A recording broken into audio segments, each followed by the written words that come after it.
Qu'est-ce qu'on se fait? On continue tranquille? J'ai plein de questions. J'ai beaucoup de questions parce qu'il s'est passé énormément de choses. Monsieur Kameto, honnêtement, on parlait de crack, d'histoire de fou, etc. Il y en a un qui a quand même une putain d'histoire aussi, et c'est toi.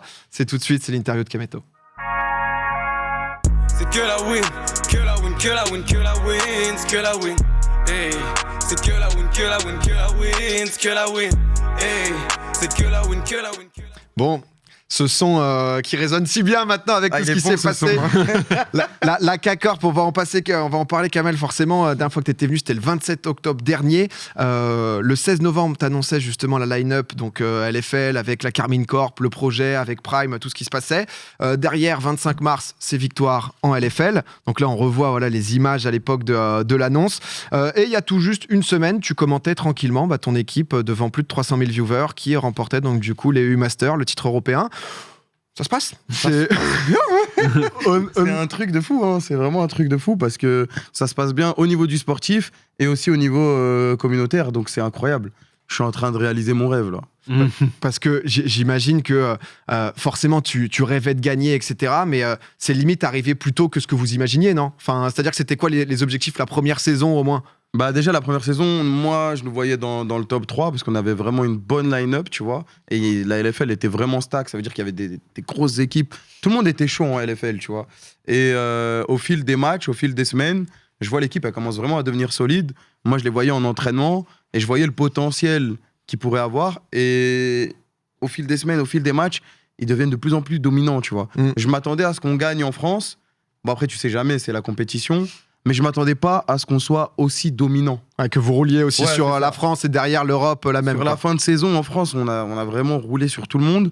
Et après, dès qu'on est arrivé en Europe, on est passé de la team milieu de tableau dans les tier lists, bas de tableau, à OK, c'est potentiellement les futurs gagnants des EU Masters. Tu vois, on est arrivé en Europe en tant que. Pas en tant que challenger, mais en tant qu'équipe confirmée, quoi. Et c'était un truc de ouf. Ah, tu m'étonnes, c'est vrai qu'il y a eu du... on a eu chaud plein de fois. Hein. Ouais, c'est ça qui était encore plus excitant d'un point de vue spectateur, c'est que vous avez roulé sur l'Europe, mais il y a eu des matchs où vous perdez le premier match où vous devez gagner les deux derrière, il y a des retournements de situation, etc. Et c'est vrai que c'est assez insane. Forcément, quand on voit l'enchaînement, à quel point tout va vite, ça s'enchaîne ou autre, j'imagine aussi que les ultras de la K-Corp, ils pourraient rêver vous voir en LEC. Est-ce que c'est une des prochaines étapes? Ça en est où, ça? Moi, comme je l'ai dit dans la première conférence de presse qu'on a faite, mon rêve, c'est d'emporter la K-Corp au Worlds et potentiellement les gagner, parce qu'on joue pas pour perdre. Et du coup, là, on essaye de bosser pour ça. On va voir les opportunités. Le problème, c'est que c'est une ligue fermée. Ouais. Donc, il n'y a pas que l'argent. C'est pas t'as l'argent, tu rentres. Il faut aussi qu'une autre équipe se désiste. Pour ceux qui connaissent pas, explique peut-être un peu les LEC, justement, le système de ligue fermée, etc. En gros, c'est une ligue où il y a 10 équipes. Et il n'y a pas de montée ou de descente. C'est-à-dire que le top 3, à chaque fin d'année, va aux Worlds. Et l'année prochaine, rebelote. On recommence avec les 10 équipes et let's go. Et quand tu as gagné les EU Masters, tu montes pas en LEC? Tu ne montes pas, ouais. Tu restes dans ta ligue régionale et t'attends. Ouais. Et tu rejoues la saison d'après. C'est ça. Et voilà. Du coup, là, ça va être pareil pour nous. Là, au Summer Split, on va recommencer en juin, LFL, EU Master. Et est-ce que, justement, par rapport au parcours, parce que c'est vrai que c'est un parcours qu'on voit jamais, quoi. Je crois que ça n'a jamais été... c'est la première fois. C'est la première fois, ouais. Ouais, rouler sur LFL, suivi de EU Master, c'est une première.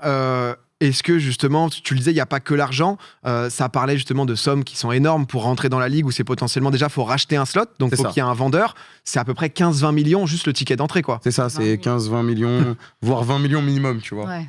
Parce que c'est très très cher, c'est très très cher. Et en plus de ça, il faut que ton projet il soit solide. Okay. Il faut que tu aies un intérêt parce que les autres équipes dans la ligue, elles vont peut-être dire non, Riot va peut-être dire non. Il faut que quand tu viennes en LFL, t'aies ce petit, en LEC, pardon, t'aies ce petit plus, tu vois. Ça, c'est pas notre problème. Mais du coup, il faut le slot, les 20 millions d'euros, le petit plus. Que tout le monde accepte. Ça fait beaucoup de conditions. Ça fait beaucoup de conditions, tu vois. Est-ce que tu as été... votre histoire est tellement folle, je sais pas, contacté par des investisseurs, par ce genre de choses. Sous NG. On n'en demandera pas plus. Très bien, Kamel. On va voir. Moi, j'ai une petite question. Oui, bien sûr. C'est déjà bravo pour le parcours. Merci. Et j'ai l'impression qu'on est déjà à un tournant. J'imagine que quand tu as entamé les EU Masters, tu as déjà dû être approché, tu es peut-être sous NDA, mais par des équipes d'LEC, parce que forcément, il y a du scouting tout le temps. C'est ça. Mais surtout, est-ce que l'arrivée d'investisseurs, parce que c'est certain qu'il y en a qui ont tapé à ta porte, est-ce que tu n'as pas peur à terme d'être dépossédé un peu de ton bébé, parce que c'est ton projet, tu le portes avec tes potes, tu le portes avec ta communauté. Est-ce que t'as pas peur que ça aille un peu trop loin, mais en même temps c'est ton rêve, tu veux les mener aux Worlds et tu sais qu'il y a un moment, il va falloir aussi concéder un peu l'ADN de ton propre projet? Bah, c'est ça la question en fait, c'est que si tu veux atteindre les Worlds, le seul moyen c'est la LEC. Le seul moyen pour entrer en LEC, bon, on vend beaucoup de maillots, beaucoup de merch, on fait beaucoup de vues, mais 20 millions c'est un peu trop. Donc t'es obligé d'avoir accès à des investisseurs, des gens qui vont reprendre un peu le contrôle de la boîte avec toi, etc. Donc savoir sous quelles conditions, tu vois. Ouais. Mais t'es obligé en fait, t'as pas le choix. Genre un truc tout bête. Imagine, il y a un investisseur qui est chaud, boum boum, ça se passe. Par contre, c'est plus qu'Accorp, mec. C'est un autre nom. Bah, C'est bonne chance. T-Corp. Mais voilà, c'est C'est ça. Solar. Ouais. Et tu vois ce que je veux dire? C'est vos conditions, c'est-à-dire que ils reprennent le contrôle, mais c'est qu'Accor du coréen, pilotage, quoi. Ouais, Ouais, c'est c'est ça. Parce que c'est un projet assez spécial, tu vois, parce que l'image de la K-Corp, pour l'instant, c'est moi, Prime, Côté, tous les acteurs parce qu'il y a beaucoup d'influenceurs autour. Mm. Donc, s'il y a un investisseur, il vient, il nous dit, bah tiens, prends l'argent, mais c'est moi qui gère le projet, c'est moi qui fais ci, c'est moi qui fais ça. Non. Ça va pas marcher, Non, bien tu sûr. vois. Ça Ouais. colle pas avec l'ADN du truc, ça colle pas avec le business, tout simplement. Donc, on verra sous quelles conditions, mais ouais, on verra. Et K-Corp sur d'autres jeux? Attends, CS. Marie, Oh, Marie, oh, Marie, oh, Marie, Je pose des il questions, se attends, passe tellement de choses. On le sait que le tout. Kamel, là, il est en place. Déjà, il y a des discussions. Déjà, le chat a réagi de manière... Ils sont très chauds. Voilà, ils se posent des questions. Justement, par rapport à tout ça, là récemment, il y a eu beaucoup de bruit, beaucoup de rumeurs autour de ton top laner, qui est une véritable pépite, d'Adam. On a vu justement un journaliste anglais commencer à dire que voilà, la rumeur, c'était que Adam allait peut-être quitter la K-Corp pour partir chez Fnatic, sur des sommes qui sont c'est hallucinantes, parce que ça parlait de 500 000, 600 000 euros. Donc c'est quand même c'est très très cher. J'imagine que tu vas pas pouvoir nous donner des informations sur les rumeurs et c'est pas spécialement le but. Mais j'ai vu un de tes tweets justement là-dessus où tu disais que ça impactait potentiellement négativement toutes ces rumeurs. Comment est-ce que tu gères tout ça?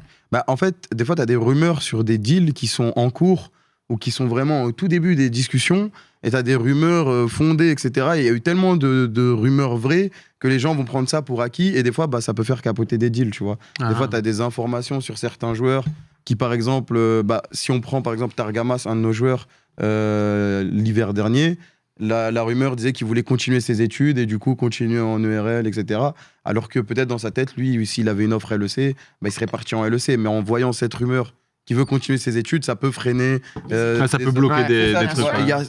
Il n'y a pas que la K-Corp, dans plein d'autres deals, il y a tellement de ligues de partout. Comme par exemple, Vitality, il y a eu des ligues de pré-ligues, de trucs de fou. Oui, qui a hypé, puis ça détruit tout. Ouais, c'est ça. Alors que les deals, ça se trouve, c'est au tout début des négociations. Et des fois, ça complique la chose. Même si, moi, si j'étais pas CEO d'une structure, avoir des ligues d'informations C'est comme ça, croustillant, quoi. je suis en mode, oh là là, c'est trop bien. Qu'est-ce qui se passe? Et du coup, des fois, là, je vois le côté positif et le côté négatif aussi. Donc, des fois, ça part un peu trop loin. Est-ce que ça peut, mais ça peut nuire peut-être à la cohésion d'équipe aussi, justement, avec chacun qui reçoit des offres? Enfin, t'as des joueurs qui sont, insane quand on voit des Adam, des Saken, enfin c'est des pépites, quoi. Vraiment, je sais que t'es un gros joueur d'FM, ça nous lie, c'est vraiment c'est le football manager dans la vraie vie. Ouais, est-ce que ça a un impact? Toi, tu leur parles beaucoup, par exemple, à tes joueurs?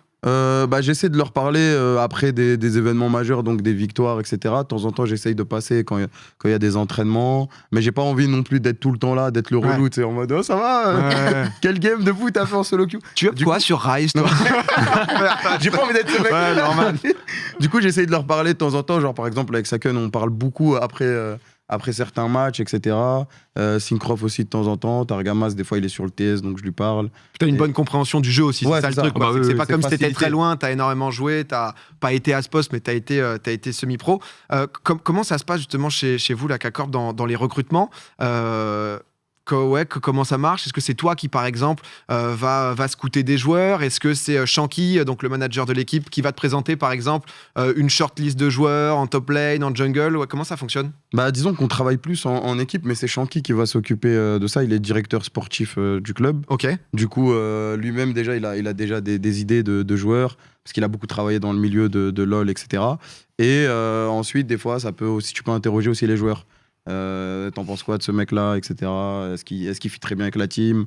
Les joueurs, ils peuvent te faire confiance, ou des fois, bah, c'est la décision de Shanky et de nous derrière qui allons dire on veut recruter lui ou...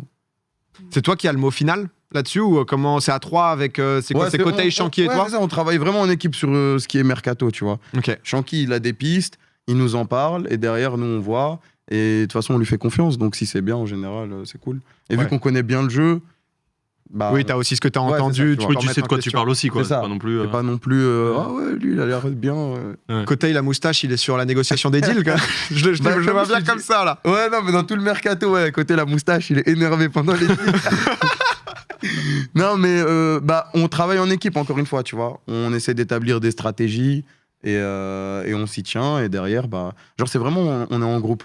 Ok, parce que c'est ça qui, je trouve impressionnant. C'est vrai qu'il y a des équipes, comme on le voit, on va dire qu'il y avait l'e-sport amateur et tout d'un coup, bah, les ligues fermées dans l'e-sport où c'est 20 millions le cachet minimum pour pouvoir juste espérer être dans la ligue, ce qui est, enfin...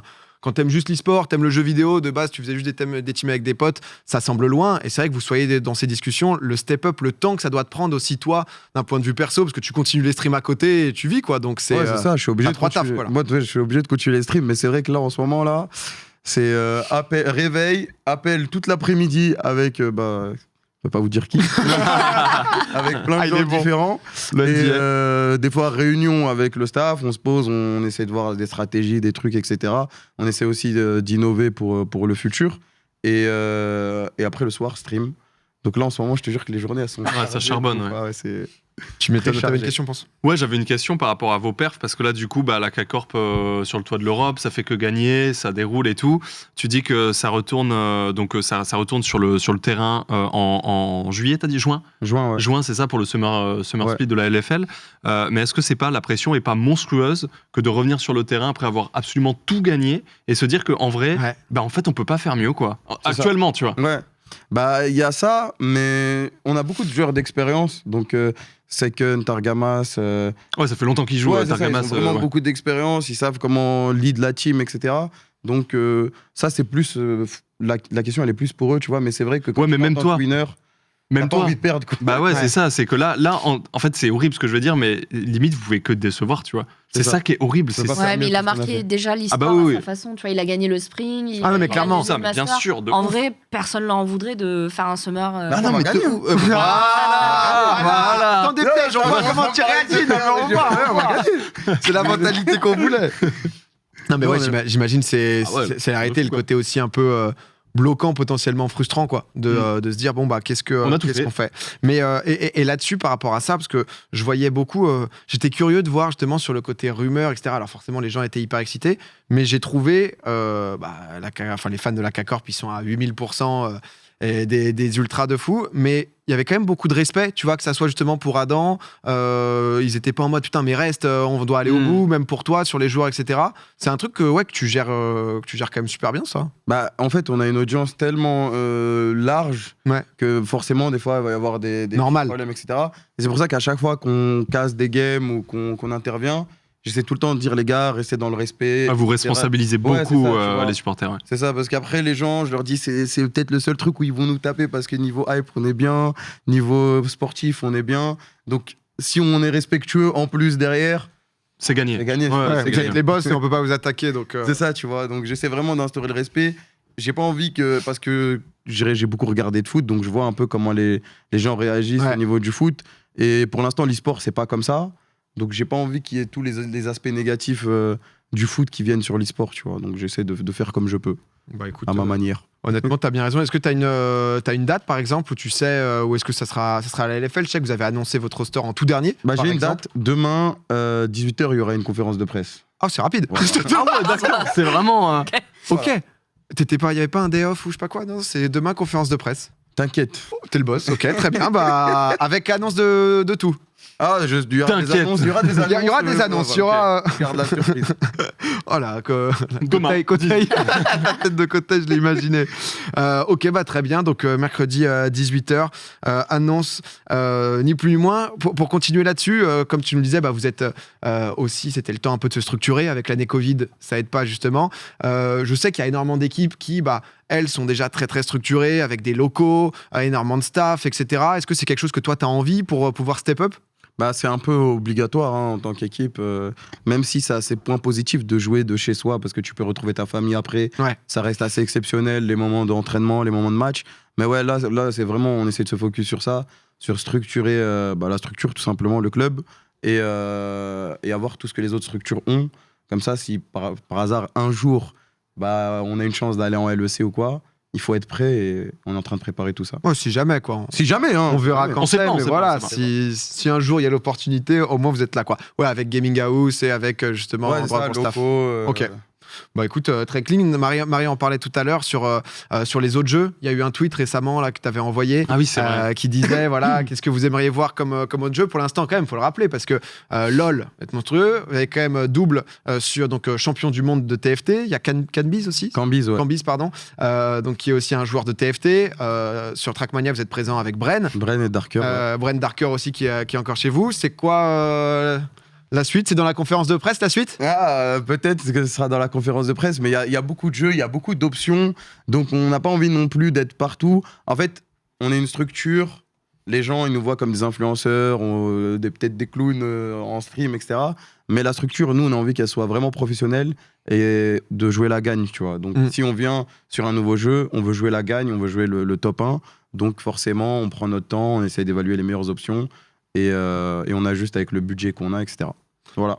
Donc, Il parle bien, hein, quand même. Moi j'aime bien beaucoup de jeux. J'aime bien regarder beaucoup de Vous jeux. n'avez pas de FPS, par exemple, tu vois. CS, j'aime bien Rocket League. Rocket League serait dingue. J'aime ouais. bien Smash. J'aime bien énormément de jeux, tu vois. Mais j'ai pas envie d'être le petit gamin qui. Ouais, l'enfant et de Ouais, réagir ouais, juste à ouais. tes envies. T'as envie que derrière ça soit structuré et Exactement. pas gâché aussi parfois le potentiel des joueurs et de bien les accompagner. C'est vrai que c'est un tout. En 2 ans, il est passé de Radio Sex à président du club champion d'Europe de LoL. Step up incroyable pour un homme incroyable. C'est vrai que c'est impressionnant, honnêtement, Kamel, et félicitations Merci parce que ça beaucoup. se sent que tu mets et avec tous tes gars, mais toute ton âme. Et, Ah ouais, nous on est c'est- passionnés à fond. Hein. c'est la passion et justement c'est ce moment de passion qui doit devenir carré tout en ayant justement toujours la passion au cœur de l'équipe et tout le meilleur et je suivrai cette conférence de presse voilà pour savoir ce qui se passe.